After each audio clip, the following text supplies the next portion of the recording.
The town of Maple Hollow wasn't the type of place you stumbled upon by accident. Tucked between two forgotten highways and shrouded in misty forests, it seemed more like a setting from a Gothic novel than a modern American suburb. But for Ethan Ward, that was precisely the charm. He needed peace, silence, anonymity. His past had been loud, chaotic, and filled with sirens, both literal and metaphorical. After years of working deep cover, he was done, retired. Or at least that's what he told himself. He bought the cabin on the edge of the woods without much thought. It was rustic, bordering on decrepit, but it had bones. Character, the kind. A place a man could disappear into. Grace thought he was crazy. "It's quiet," she said, unpacking the last of their boxes, and then there's isolation. Caleb, Ethan's teenage son, was less diplomatic.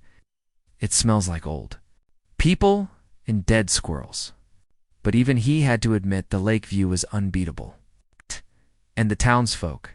At first glance, they were kind, welcoming, a little too much so. It's the kind of people who brought pies uninvited and asked too many questions. Still, Ethan played along. He hosted a barbecue. He joined the town watch.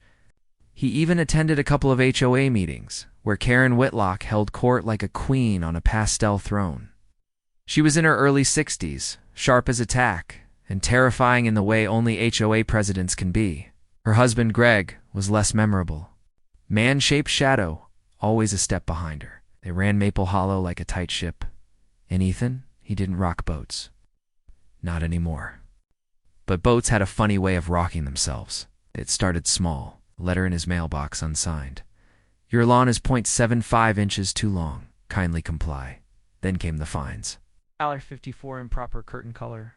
$75 for leaving his trash can out past dusk. Caleb's skateboard ramp disappeared overnight. Grace's flower beds were mysteriously trampled. Ethan knew the game. Pressure, control, fear. He'd played it himself once upon a time. But here in this sleepy town with its perfect hedges, in dead smiles it felt off, too organized, too precise. When Emily Harris, a single mother who lived 3 houses down, whispered to him at the farmer's market, "They're watching us," he didn't laugh. Not after what he saw in his backyard that night. A figure, tall, still, watching from the tree line. Gone when he blinked. The next day, Mrs. Duval warned him, best to keep your lights off after 10 for your own good. And then came the night of the bonfire. It was supposed to be a simple gathering. Hot dogs, marshmallows, small-town bonding. But when Ethan lit the first flame, the air changed, heavy, charged, as if the woods themselves were holding their breath. Karen arrived late, flanked by her husband and a few other HOA officials. She smiled, but it didn't reach her eyes. "We don't allow open flames this close to the woods," she said sweetly. "Fire risk, you understand?" Ethan nodded, doused the flames, and offered her a beer. She declined. "We prefer wine," she said before leaving. That night, Caleb woke up screaming. Said he saw a woman with no eyes standing at the foot of his bed. Grace said it was just a nightmare. Ethan wasn't so sure. Started digging. Figuratively at first told HOA documents, property records, town archives, then literally, in his backyard, beneath the rose bush that never bloomed. What he found wasn't a body, thank God, but something almost worse, a metal box, rusted and locked tight. Inside, wrapped in decaying velvet, was a ledger, names, dates, symbols he didn't recognize, and a photo black and white, faded with time of Karen Whitlock, standing in front of Ethan's cabin. In 1956, she hadn't aged a day. Showed it to Grace. She paled. "This isn't possible," she whispered. "That's her." "But that would make her over 90, Ethan finished.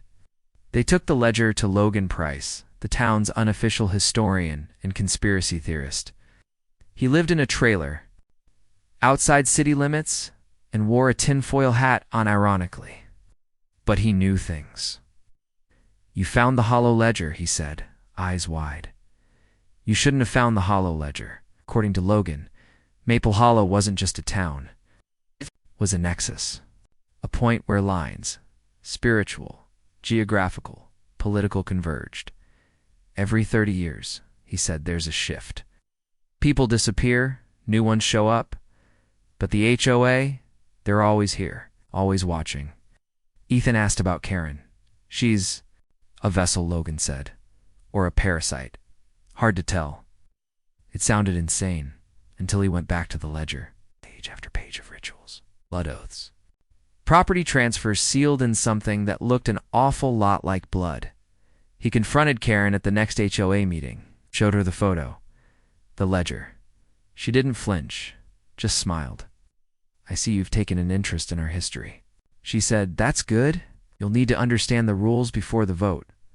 What vote, he asked? But she was already moving on to the next agenda item, noise complaints on Cedar Lane. That night, he found a raven nailed to his front door, its eyes replaced with polished stones. Grace wanted to leave.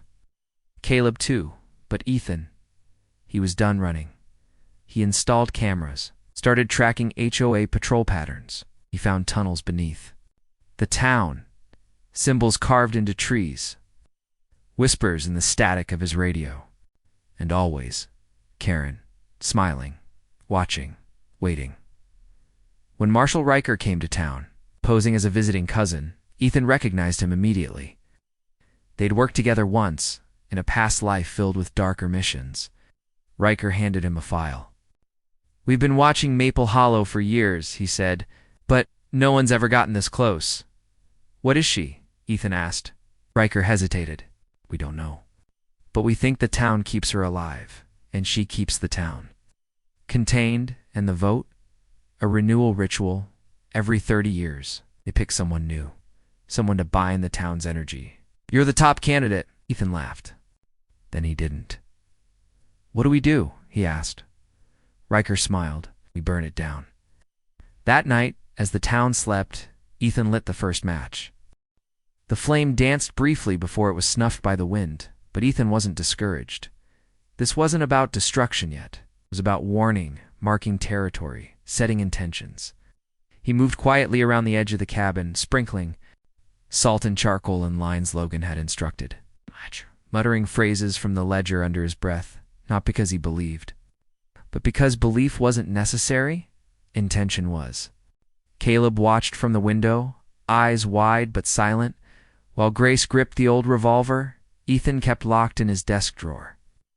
The air felt thicker than usual, like the very town was watching. At precisely 3:13 a.m., the lights in the neighborhood flickered. Across the cul-de-sac, Karen Whitlock stood at her front door, robe tied neatly, hair immaculate, eyes locked on Ethan's cabin. She didn't say a word. She didn't need to. Behind her, other houses lit up one by one, not with electricity, but with candlelight, red and flickering, as if the whole HOA was performing its own coordinated ritual. Ethan didn't blink. He poured gasoline in a circle around the rose bush and lit it, whooshed to life, casting sharp shadows against the pine trees. From those shadows, something moved. Not people, not animals. Shapes. Fluid, like smoke, with purpose. Ethan stepped back into the house, locked the door, and turned off the lights. Riker's voice came over the encrypted channel in his ear. We've got eyes on movement near the western perimeter. They're coming. Let them, Ethan replied. Grace handed him the revolver. Caleb armed himself with a baseball bat wrapped in barbed wire, his own design. The cabin had become a fortress over the last few days. Traps, cameras, fail-safes. Ethan wasn't going to be taken easily. 4:04 a.m., the first knock came, gentle, polite. Mr. Ward? Karen's voice floated through the door, eerily calm. We just want to talk. Ethan didn't respond. He signaled to Riker, who had eyes on the porch from the ridge behind the cabin. She's alone, Riker confirmed. For now. The second knock was louder. We can help you, she. Could. You don't understand what you found. The ledger. Dangerous in untrained hands. Grace flipped the safety off the revolver. Ethan kept still. Then came the third knock. Shook the doorframe. Not loud, but deep. Ah! Thunder, and when it stopped, so did all the sound outside. Crickets. Wind. Even the ever-present creak of the trees fell silent. Caleb's breath was the only thing Ethan could hear. Then the door opened. Ethan hadn't unlocked it. It just swung open. Karen stood there, hands folded, smiling. "We'd like you to come with us now," she said. "You've been selected." "Like hell," Ethan growled, raising the revolver. Karen didn't flinch. "You can come willingly, or we can bring you after the vote. But one way or another, the town needs you." Behind her, shadows moved again, those same smoke-like figures, only now they had faces. Not human, but not beast either. And eyes. Dozens of them. Riker's voice crackled urgently. "Ethan, pull back, now. The containment field isn't holding." Ethan fired. Not at Karen, but at the shadows. The gunshot was like a lightning strike, shattered the silence, pierced the darkness, and hit something. One of the creatures screamed a sound that had no place in this world and retreated. Karen frowned. That was unnecessary. "So is trespassing," Ethan snapped, slamming the door shut. Grace locked it, and Caleb pushed a heavy beam across it. "We can't hold out forever," she whispered. "No," Ethan agreed. "Just until sunrise." The night dragged on. Every so often, Ethan heard voices in the walls, not just whispers, conversations. Arguments. Pleas. Some were familiar, others ancient. The house pulsed like a living thing. The traps outside sprung. Repeatedly, each time with a sickening thud or screech. By dawn it was quiet again. Too quiet. They ventured outside cautiously. The salt lines were smudged, the charcoal trails broken, but the rose bush was gone, scorched into ash. In its place, a single black feather. Riker met them at the edge of the woods, his face pale. "We lost comms with 2 agents last night," he said. "And our surveillance drone? It turned itself around mid-flight. We didn't program that." "The town is aware," Ethan muttered. "And it's fighting back," Logan called later that afternoon. "They're going to accelerate the vote," he warned. "You've upset the balance. Karen can't risk a no." "What happens if I'm voted in?" Ethan asked. Logan hesitated. "You become the conduit, the battery. You won't die. But you won't be you either." Caleb looked at his father. "So we stop the vote." "We can't," Grace said. "It's a town ritual. They'll do it with or without us." Ethan paced. "Then we hijack it." Over the next 48 hours, they planned. Riker smuggled in tech jammers, EMP grenades, signal boosters. Logan provided old maps, notes, rituals from past cycles. Grace gathered. Allies, those who had seen too much, lost too much. Emily Harris, Mrs. Duval, even Deborah Winslow, once fined Ethan for parking too close to a mailbox, confessed that she lost her brother during the last cycle. "He vanished," she said, tears in her eyes. And no one even remembered him. After a week, like he never existed, the day of the vote arrived. Maple Hollow looked festive. Banners, balloons, a stage erected in the main square. Karen wore white, pure, serene, the image of benevolence. Greg stood beside her, holding a black book, the ledger. Or one like it.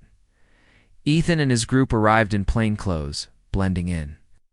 Riker stationed his team at key positions. Logan stayed. Underground, ready to cut power? At noon, Karen stepped up to the microphone.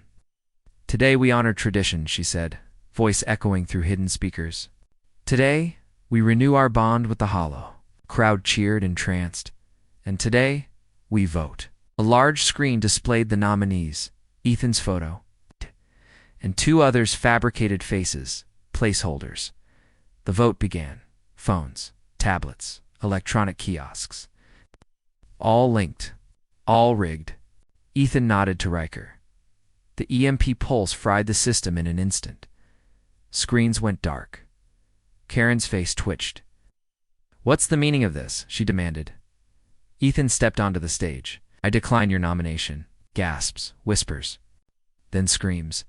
The ground shook. Trees bent. The air shimmered with heat.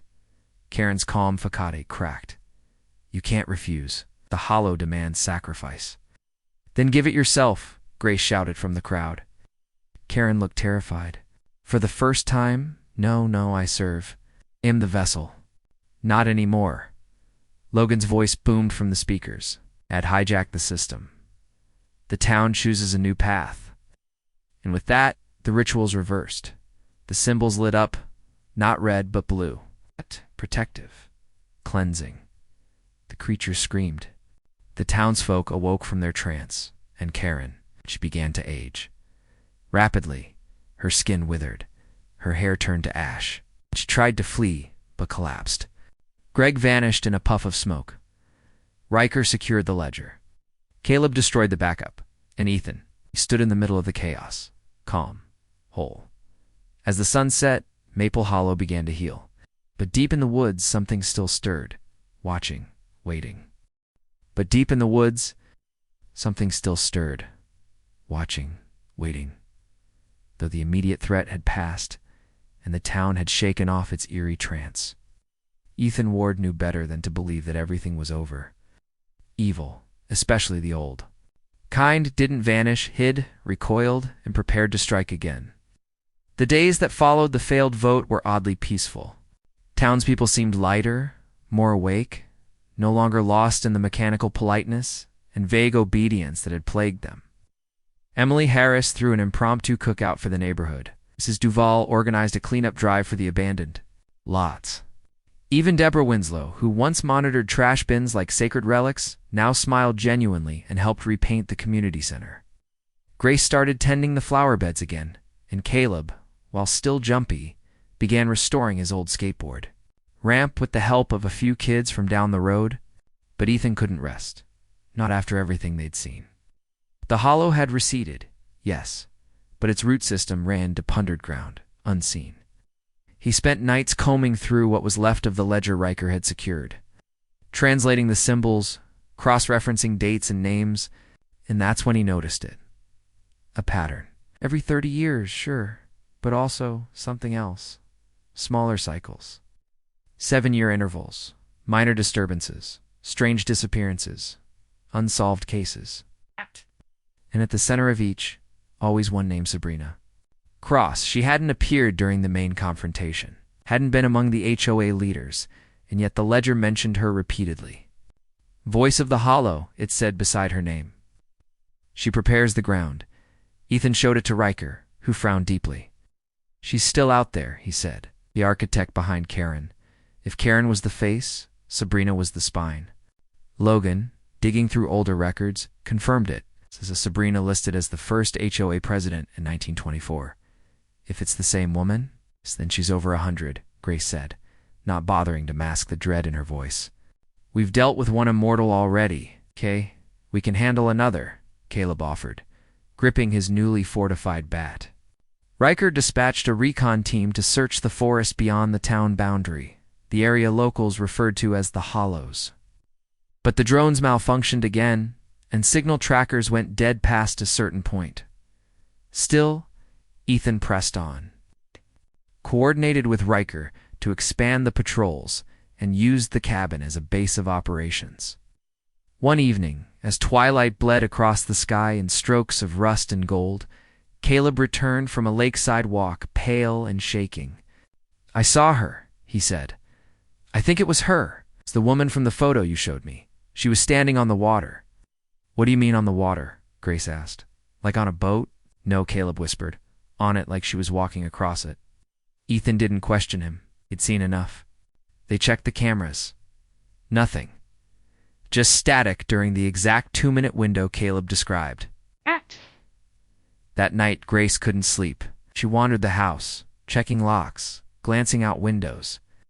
At 3:13 a.m., she saw a flicker, just a blur in the trees. A silhouette. Watching. Waiting. She woke Ethan, who checked the security feed. All cameras around the back perimeter had gone dark. Riker sent a strike team, but by the time they arrived, the figure was gone. In its place, they found a doll. Hand-carved, old, dressed in white lace, eyes made of polished stone. A tiny letter was pinned to its chest. Let the roots take hold. Logan examined it and turned pale. It's a seed doll, he said. Witches use them in old rites. Plant them where you want the hollow to grow. They burned the doll, salted the ground, and reinforced the perimeter. But the message was clear. Sabrina was preparing something big. Over the next few nights, animals began acting strange. Birds flew in circles. Deer stood still for hours, staring at nothing. Dogs barked at shadows and refused to cross certain thresholds. Then the dreams began. Townsfolk started reporting identical nightmares of sinking, of being buried, of mouths filled with soil. Grace dreamed of hands reaching up from the flower bed, of voices calling her name in a language she didn't know. Caleb woke up with scratches he couldn't explain. Ethan, too hardened to dream, still felt the weight of eyes on him, even during the day. The hollow wasn't dead. It was adapting. Sabrina was its new avatar. Logan tracked an old shack deep in the woods, listed on ancient survey maps, but long since erased from local zoning. Riker prepped a team to go in at dawn. Ethan insisted on joining. Grace and Caleb refused to be left behind. "We're in this together," Grace said. The trek was long and eerie. The trees grew denser, darker, as if swallowing sunlight. Moss covered everything. Time seemed to slow. GPS failed. Compasses spun. But finally, they found it collapsed. Structured half buried in ivy and mud. A cellar door, sealed with iron chains and marked with runes. Riker called for bolt cutters, but as soon as the first chain snapped, a pulse shot through the ground. Everyone staggered. The air turned metallic. And then laughter, soft, feminine, echoing from below. They opened the door. Steps led down into darkness, too uniform to be natural. Ethan went first, flashlight cutting through the gloom. The air was damp, heavy with mildew and something older. The tunnel opened into a cavern, and at the center stood a tree tall, gnarled, pulsing faintly with red light. Its roots extended into the walls, floor, even the ceiling. And beside it stood Sabrina. She looked 30, maybe younger, pale skin, raven hair, eyes too black to reflect light. "You're too late," she said, smiling. "The hollow has already chosen. You stopped the vote. But you didn't stop the binding." "We broke the ledger," Ethan said. "We stopped Karen. The town is free." "Free?" Sabrina laughed. "You think that little puppet was the core? Karen was the fruit? I am the seed." She raised her hand. The tree behind her pulsed. The roots writhed. And from the shadows, more of the smoke creatures emerged. Dozens of them. "Back!" Riker shouted, raising his weapon. "But bullets didn't work here. It's not in this place." Ethan stepped forward. "You bound the town." "But the town rejected you." "No, Sabrina. Said it rejected Karen. It still belongs to me." Grace held up the burned remains of the seed doll they'd found. "Then why send this? Why warn us?" Sabrina's smile faded. "Because even weeds must clear the soil before they grow again." She clapped her hands, and the ground shook. Caleb lunged forward, bat ready. Tossed an EMP grenade, disrupting the creatures just long enough for them to regroup. Ethan reached into his jacket and pulled out the second ledger, the real one. Logan had hidden it, kept it safe, mistrusting the first they'd handed over. "You missed a page," Ethan said. "The unbinding." He began to read. The words cut through the air like blades. Sabrina screamed. The tree trembled. The creatures shrieked and writhed. The cavern cracked. Light poured in from above as the ceiling gave way. Sunlight, the ultimate cleanser. The hollow screamed. The roots caught fire. Sabrina lunged, but Caleb intercepted her, swinging with all his strength. She vanished into ash. The creatures melted. And the tree, burning from the inside out, collapsed. They climbed out just as the ground sealed behind them. No one spoke. Not for a long time. Back in town, the nightmares stopped. The birds flew straight. The flower beds bloomed again. And Ethan, he finally slept. But deep in the cabin, beneath, the floorboards, something small twitched. A root left behind, still clinging to the dark. A root left behind, still clinging to the dark. It was a whisper at first. A feeling beneath the floorboards that something pulsed faintly like a heartbeat submerged in mud. Ethan didn't notice it the first night, not consciously, but Grace did. She had a dream of dripping water, of something growing fast in silence. When she woke, her pillow was damp, and the corners of the room felt colder than the rest of the house. Caleb shrugged it off, half convinced that paranoia was just an aftertaste of trauma. But Ethan, always watching, always measuring the subtle changes in the air, in the faces of his neighbors, began keeping notes again. The town was peaceful. Yes, but maybe too peaceful. Kids played longer in the street. Dogs barked less. No one missed garbage day. No one sped. It was as if the entire town had synchronized like a perfect machine, and Ethan knew from experience that perfection in Maple Hollow was rarely ever organic. Riker ran diagnostics on the surveillance network, and despite confirming no anomalous activity, he, too, admitted the harmony felt manufactured. Logan checked in, wary. The Hollow has always been patient, he reminded Ethan. It might have lost its hand, but not its mind. Then came the incident at the lake. Deborah Winslow, who hadn't left town in over 30 years, drove her car straight into the water at sunrise. No skid marks, no resistance. She simply rolled forward and let it sink. When pulled out by emergency crews, she was alive, calm, smiling, soaked, but she didn't recognize anyone, not even herself. "Where's the sun?" she asked over and over. "I thought I was a tree." Doctors blamed it on dissociation.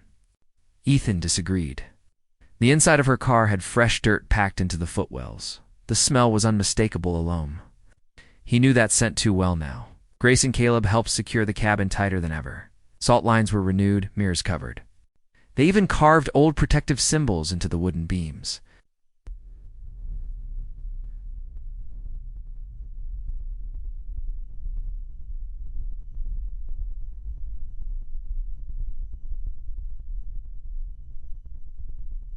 Riker increased his patrols. Yet the stillness outside only deepened. No wind, no birdsong, not even insects. One morning, Caleb shouted from the porch. Ethan rushed out and found him pointing to the trees. Dozens of birds sat in a perfect circle on the branches watching the cabin, silent, unmoving. "It's happening again," Caleb muttered. Grace started sleepwalking. Once, she was found standing in the middle of the garden with soil packed beneath her fingernails. Her eyes were open, but she didn't speak until Ethan shook her. "She's under us," Grace whispered. She never left Sabrina. Somehow, some part of her had latched onto the cabin, to the root, to the hollow itself. Logan proposed burning the entire property, but Ethan refused. We ended here. For good. This time, no half measures. Logan hesitated before sharing the final entry in the real ledger, something he'd kept hidden even from Riker. A ritual. Not of unbinding, but of excision. "It'll hurt," he warned. "It means severing the soil itself. The hollow won't touch this ground again, but neither will anything else." "Not for 100 years, Ethan agreed. Riker prepped the area. Caleb carved the runes. Grace wrote the invocation by hand, even as her fingers bled ink. They chose midnight. Fire, salt, steel, and silence the 4 pillars. The ritual began smoothly, the ground around the cabin humming like a tuning fork. But as Ethan chanted the final words, the cabin shook. The floorboards buckled, and from beneath the center beam something pushed upward. Ow. The root, now thicker, blackened, pulsing like a living thing. Ow, Caleb. Swung at it with an axe. Screamed. A sound, but a feeling. A vibration that rattled their teeth and blurred their vision. Grace poured the salt. Logan activated the scorch circuit. Riker's team held the perimeter. And Ethan, staring into the eye of the rot, whispered, "Let go." The root twisted, resisting. And then it snapped. The ground groaned. The air split. A wave of pressure knocked everyone back. When they stood, the root was gone. The pulse silenced. The silence returned, this time natural. Birds chirped. The wind moved the trees. The moonlight felt real. "It's done," Riker said. "No," Ethan replied. "It's begun." because in the ashes they found a message burned into the wood beneath the root. A sentence. The hollow remembers. Grace collapsed that night. Feverish, Caleb suffered nosebleeds. Ethan stopped sleeping. And beneath it all, the town was watching again, only this time it was afraid. Not of the hollow, but of what Ethan had become. Because by severing the soil, Ethan had made himself a beacon, a scar on the land. He didn't know it yet, but Sabrina wasn't just vanquished. She was now part of him. The last ritual had demanded a price, and the ground had chosen its vessel. Ethan began seeing things, reflections of people he hadn't spoken to, dreams that weren't his, memories of conversations that never happened. Riker noticed first. "You're slipping," he warned. "No," Ethan said. "I'm evolving." Logan disagreed. He insisted on a scan, biological, neurological, even metaphysical. The results were inconclusive, but one thing was certain. Ethan's body temperature never changed. It's not once.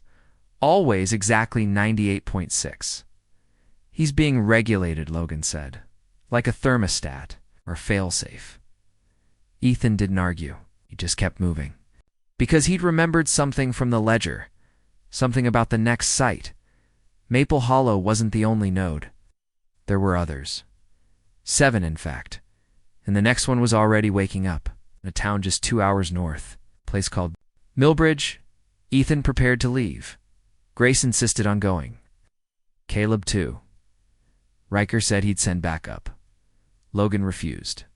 "This time, if you go alone," he said. "Not the same man anymore." "I know," Ethan replied. "That's why I'll survive." They left under cover of night. No goodbyes. Just a silent promise. If the hollow reached north, they'd be there to meet it.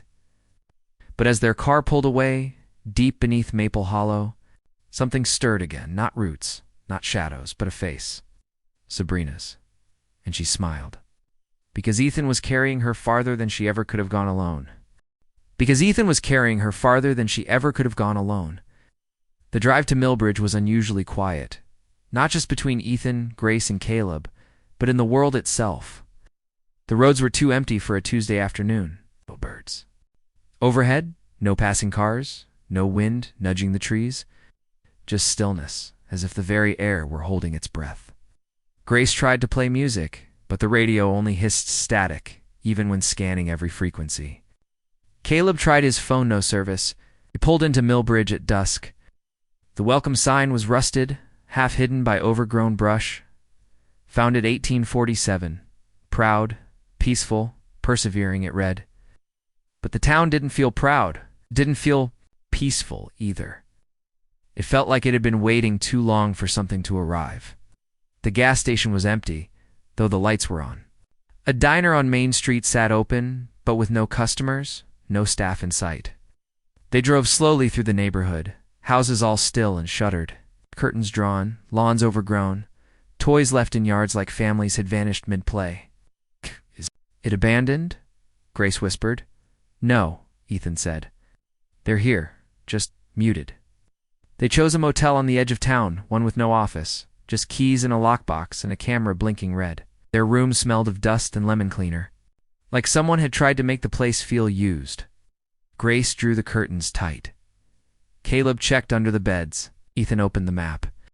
3 sites here, he said, circling old property lines with a pen, all connected by ley lines, all marked in the ledger. "Which do we check first?" Caleb asked. "Whichever calls to us," Ethan replied. That night they dreamed, all 3 of them, the same dream, a river of ink running uphill, a tree, bare and rotting, on a hill of skulls, and a woman with no eyes whispering through sewn lips, "Return." Ethan woke first, the others followed minutes later. No one spoke. They knew where to go. The river. It wound behind the town's edge, thick and brackish. Trees leaned toward it unnaturally, like listening. Ice. As they approached, the air grew cold. They reached the bend near an old bridge, half collapsed, and there she stood, Sabrina, her form faint, less solid than before. "You followed," she said without speaking. Her voice echoed from inside their heads. "I am bound to you now. Wherever you go, I grow." Ethan stepped forward. Then I'll burn every root you plant, become what you fear, she smiled. You are the new soil, Ethan. Caleb raised the camera Riker gave him custom spectral filter. Lens shuddered as it focused. Sabrina didn't register as heat, didn't register at all. But the tree behind her, it pulsed. Grace noticed first. The bark was moving, breathing. She's not just a spirit, Grace said. She's inside something. Not something, Ethan corrected. Someone. The tree cracked open. Inside was a figure, a man. Pale mouth stitched shut, eyes wide with terror. Still alive? The vessel, Sabrina whispered. Each node needs one. This is mine. Caleb lunged, knife drawn, but Sabrina dissolved, and the tree snapped shut like a bear trap. The scream from inside was muffled. They retreated. Back at the motel, Grace vomited twice. Caleb punched a wall. Ethan sat, unmoving, until sunrise. We end this, he said. Now, they prepared the ritual again. Salt, fire, invocation. But something was missing. A link. Logan, over satellite comes, confirmed it. You need a reversal anchor, he said. You bonded to her when you ended Maple Hollow? You need to rebind her somewhere else. How? Grace asked. Need to willingly take her on, then cut yourself off. But the pain'll be unlike anything else. I'll do it, Ethan said. No, Grace snapped. You'll die, or she spreads, Ethan replied. That's the choice. Caleb built the circle. Grace wept as she copied the glyphs. Ethan stood in the center, stripped to the waist, hands extended. They began. The room darkened. Sabrina's voice echoed from every wall. Fools, you open the door wider. Then I'll close it behind you, Ethan growled. His chest, one he hadn't noticed before, began to glow, a route spiraling inward. From it, black veins spread. Grace chanted. Caleb lit the fire. Ethan screamed. His voice wasn't alone. Hers came through it. I see you, Sabrina hissed. I remember you. I am not your soil, Ethan shouted. I am your grave. He bit his tongue hard. Letting the blood spill, it hit the glyph and hissed. Light exploded. The room shattered, walls peeling back like paper. For a moment, they floated, suspended between places. And then the snap. The circle completed. The binding reversed. Sabrina was torn out. Not into the earth, not into Ethan, but into the doll Grace held, a decoy, a trap carved from the maple. Hollow tree itself. Her scream filled every corner of the motel. And then, silence. The doll twitched, but didn't move again. Is it over? Caleb asked. Ethan dropped to his knees. For now. They buried the doll deep, salted, burned, encased in iron. Grace wrote a false report calling it a gas leak, Riker vouched. Logan sealed the case, but Ethan knew. This wasn't the end. Only a pause. Because beneath his skin, the root scar still pulsed. And somewhere beneath Millbridge, something else had just begun to grow. And somewhere beneath Millbridge, something else had just begun to grow. Ethan felt it in his bones, a subtle resonance that hummed every time he stepped on soil not laced with iron and salt. Grace noticed too her migraines came back, sharp and sudden, whenever she passed the old cemetery. Caleb, usually the first to joke, had stopped sleeping altogether. There was something in the air, in the angles of buildings, in the dreams that returned when the lights went out. Millbridge had not been fully cleansed. The doll, though buried, vibrated occasionally, and once it moved from its spot, it left it encased in salt and steel beneath the floor of a sealed crypt. Yet the next time Ethan checked, it was 6 inches closer to the stone door. Residual energy, Logan explained, over encrypted comes. Or something worse. Sometimes. Darkness doesn't die. It adapts. Ethan didn't wait for a third sign. He mapped the other ley lines, the deeper fractures in the earth, looking for other potential nodes. There were more. 7, as the ledger warned. Maple Hollow was one. Millbridge was another. 5 remained. Worse, he realized that someone else knew, because a letter arrived at their motel unmarked, slid beneath the door. No postage, no handwriting. Inside was a black and white photo of Ethan as a child, standing next to a lake he didn't recognize.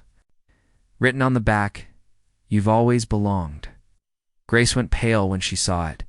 Caleb burned it on the spot, but Ethan memorized the details. The shape of the shoreline, the trees, the old canoe with the number 6 painted on the side. Triangulated the location, upstate, near a forgotten town called Larkspur Hollow, a place erased from most maps. Riker tried to stop him. "You need rest," he said. "You're human." "That's the problem," Ethan answered. "I'm not sure I am anymore." Logan offered resources, tech, backup, data feeds. Ethan declined most of them. This needs to be done in silence. They drove through the night again. The journey to Larkspur Hollow was uneventful. It was like the world had learned to hold still around them. The deeper they drove, the older everything felt. Faded signs, rusted gates, trees leaning as if whispering to each other. They arrived at a lake surrounded by nothing but fog and rotting cabins. And there on the dock sat the canoe, still bearing the number 6. Ethan stepped into it. Grace and Caleb followed. The lake was silent, the water still. Halfway across, the air changed. Colder, thicker, as if the lake itself disapproved of their presence. On the far shore stood an old lodge, collapsed in places, swallowed by moss. They docked and approached. Inside, the walls were covered in carvings, not symbols, but names. Hundreds of them, some etched in wood, others burned into stone. Ethan touched one. It pulsed. Not a trick of the light, an actual pulse. These are vessels, he realized. People who were used to anchor her, maybe others like her. Grace found a trap door beneath a pile of debris. Caleb pried it open. A stairway led down into darkness. They descended. Flashlights flickered. The air thickened.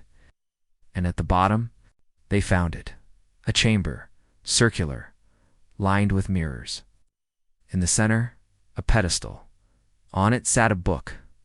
Not the ledger. Something older. Wrapped in leather, tied with red thread. Ethan untied it. Inside were drawings, people with trees growing from their spines. Towns built in spirals. Words written in a dialect none of them recognized. And at the center, a map. Dull. 7 nodes, connected by veins. At the center of that web, Ethan's face, not drawn. Photographed. Caleb recoiled. Grace whispered, "What does it mean?" Ethan didn't answer. Because behind them, something breathed. They turned. A figure stepped forward, tall, cloaked in black. No eyes, no mouth, but its skin moved like waves beneath ice. "You came," it said, but not aloud, in their minds. "Welcome home." Ethan raised the book. The figure laughed, a soundless vibration that made their ears bleed. "You carry her well," it said, "but you do not yet understand your purpose." Caleb swung a blade. It passed through. Grace lit the salt flare. The creature recoiled. Ethan stepped forward. "Who are you?" "The first," it answered, "and soon the last. We are the bridge, the root, the soil awakened." "Not your vessel," Ethan said. "No," the figure agreed. "You are the orchard." It lunged, not physically, but mentally. Ethan screamed. Grace screamed. Caleb fell to his knees. Images flooded Ethan's mind. Lifetimes, rituals, sacrifices, the birth of the Hollow, the binding of Sabrina, the rise of the 7 nodes, and at the heart of it, always him, always watching, always chosen. He forced the book shut. Light burst. From the seams, the figure wailed and collapsed into smoke. The mirrors cracked. The room shook. They ran. The stairway caved behind them. They made it to the surface just as the lodge caught fire. Flames that burned cold. Ethan didn't stop until they reached the car. They drove. Fast. Far. Only when the lake was a dot in the mirror did they speak. "It knew you," Caleb said. "Worse," Ethan replied. "It needed me." Grace held his hand. Then we stop it. All of it. We will, Ethan said. But even as he spoke, he felt it. A new pulse. This time in his chest. Rhythm not his own. The hollow hadn't been defeated. It had evolved. Through him. And the war was only just beginning. In the weeks that followed their escape from Larkspur Hollow. Ethan became increasingly aware that the Hollow wasn't just a presence in specific places. Anymore, it had started moving through people. Diners, gas stations, or quiet towns they passed. He'd catch glimpses people pausing mid-motion, eyes locking with his too long. A smile held a second too wide, a blink too synchronized. Grace began documenting every strange encounter. Caleb, with his military precision, logged every anomaly. Gas stations, where the pumps worked, but no one was there to pay. Towns where clocks were stuck on the same time, convenience stores fully stocked, but the cashiers never blinked. It was like the Hollow had begun replicating itself in fragments, echoing through the geography of forgotten America. Then they received the message. It's not digital, not mailed. Just a single word carved into the hood of their car one night, Bloom. That same evening, Grace woke screaming. She had clawed her arm in her sleep, and beneath her fingernails was black dirt. Caleb began hearing whispers over the radio, even when it wasn't on. Ethan started dreaming in languages he had never spoken. They realized the Hollow no longer needed to be summoned. It had tasted Ethan's blood, had been bound and broken and bound again through him. He wasn't just connected to it, it was the tether. So they went to Logan. They drove 8 hours straight to a black site facility Logan operated under a different identity. It's inside the concrete compound, lined with LED strips and surveillance drones. Logan scanned Ethan with every known machine, including some that weren't government approved. The scans confirmed it. Ethan's neural signature had shifted. His brain emitted faint electromagnetic pulses at precise intervals. "You're broadcasting," Logan muttered, like a seedling sending signals to its parent tree. "Can it be severed?" Grace asked. Logan hesitated. "Only one way. Full reset. You'd have to shut down his entire system. Heart, brain, everything. Then hope he comes back clean." "If he doesn't," Caleb asked. Logan didn't answer. Ethan did. "Then you burn me and bury me in iron." But Grace wouldn't accept that. She remembered the doll, remembered how symbols and sacrifices had power. So she started studying again, not just the ledger, but old grimoires, sacred geometry, even quantum theory. Caleb, too, found a pattern in the map. Each of the 7 nodes were equidistant from a central, unmarked location in the Midwest, an abandoned asylum. Once home to war veterans suffering from dirt dreams, as old medical records called them. All committed suicide within the same month in 1956. That had to be the origin. If we cut it off at the root, Caleb proposed, maybe we free Ethan without killing him. They agreed. Logan prepped the gear. Grace prepped the ritual. Caleb loaded weapons, salt-infused rounds, iron blades, electric traps. They drove in silence. The asylum sat atop a hill, surrounded by fields of withered grass. Windows shattered, doors long rusted. But inside, fresh footprints, lit candles, and on every wall the same sentence carved over and over: "The orchard must grow." They split up. Grace went below into the boiler rooms. Caleb checked the upper wings. Ethan stayed central in the old chapel where the altar pulsed with black moss. There he found it, a well, not with water, but with roots gnarled, black breathing. From it rose whispers in Sabrina's voice, but mixed now with dozens more men, women, children. "The vessels. You are the orchard," they said. "You are our son?" Ethan stepped closer. "Then I reject you." But the roots surged, wrapping around his legs, crawling toward his heart. Caleb radioed in heed, found bodies, dozens. All recent, all posed as if sleeping. Grace screamed over. Come, she'd found Sabrina's first root, a living mass of tissue shaped like a human spine. Logan initiated the override, sending pulses through Ethan's neural implant. Pain shot through him, but the roots clung tighter. Grace lit the glyphs. Caleb detonated the charges. The building shook. The roots shrieked. Ethan, in agony, fell into the well. And in that moment, everything went still. He floated in darkness. Not unconscious. Not dead. But paused. Inside his mind, Sabrina appeared not vengeful, not angry, just tired. "We were born in pain," she whispered. "Fed by the forgotten." "I won't let you grow," Ethan replied. "Then die with me," she said. But another voice broke through. Grace's, singing. A lullaby Ethan hadn't heard since childhood. It pierced the dark. Sabrina screamed. The roots flailed. And Ethan chose. He reached into the core and pulled. Light burst outward. The asylum exploded in a column of blue fire. When the smoke cleared, the building was gone. So was the well. Ethan lay unconscious for 6 days. When he awoke, Grace was beside him. Caleb stood at the door. Logan said nothing, just handed him a mirror. The mark was gone. No root, no pulse. "Just a scar? It's over?" Ethan asked. Logan shrugged. "For now." Because beneath the scorched earth, where the asylum once stood, something glowed faintly. Not a root, not yet, just a seed. But above ground, life resumed. Grace laughed again. Caleb slept peacefully. Riker sent encrypted messages filled with dumb jokes. Logan went back underground, and Ethan planted a tree. Not for the hollow, for himself. A reminder that light can come from ruin. That even when you've been the soil for monsters, you can still choose what grows.